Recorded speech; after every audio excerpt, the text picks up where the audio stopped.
Yes, so we done a harmonization study with volunteers, human volunteers, on the relatively new PET/MR scanners. Those PET/MR scanners are not currently used generally worldwide in clinical trials or clinical studies.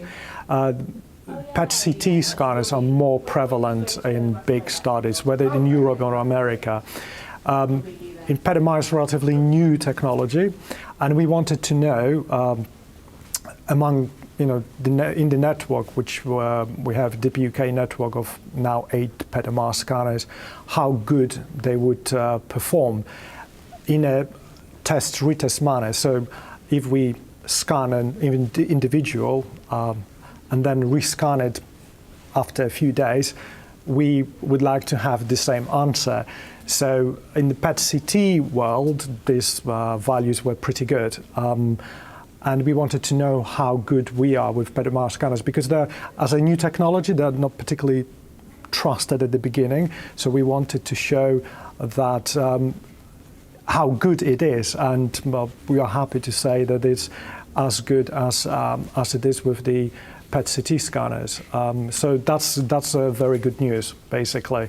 So we can use these scanners in clinical trials. But now when we move into the advantages from those scanners is that we simultaneously can scan PET and MR.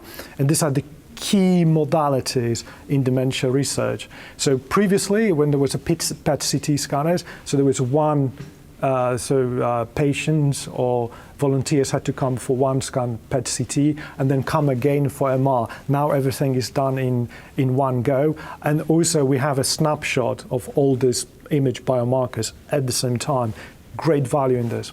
With PET/MR, usually going a few years back, it's the attenuation correction.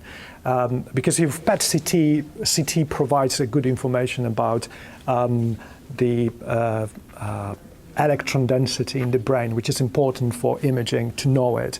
And with MR imaging, it's very difficult to get that information. So there is the biggest hurdle to solve this problem technologically, and it has been solved to a degree. And now we wanted to know how that performs.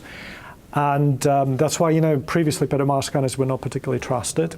And now with our results, we can say, yes, you can trust those results. Of course, there are some nuances which have to be looked after, but the value of it, of having, scans done simultaneously at the same time, is much greater with the PET/MR than do it PET-CT and MR separately. So it's a better patient and volunteer management, better management for clinical trials with the PET/MR, and that therefore those scanners were chosen for the DPUK network in Alzheimer's research and all dementias research.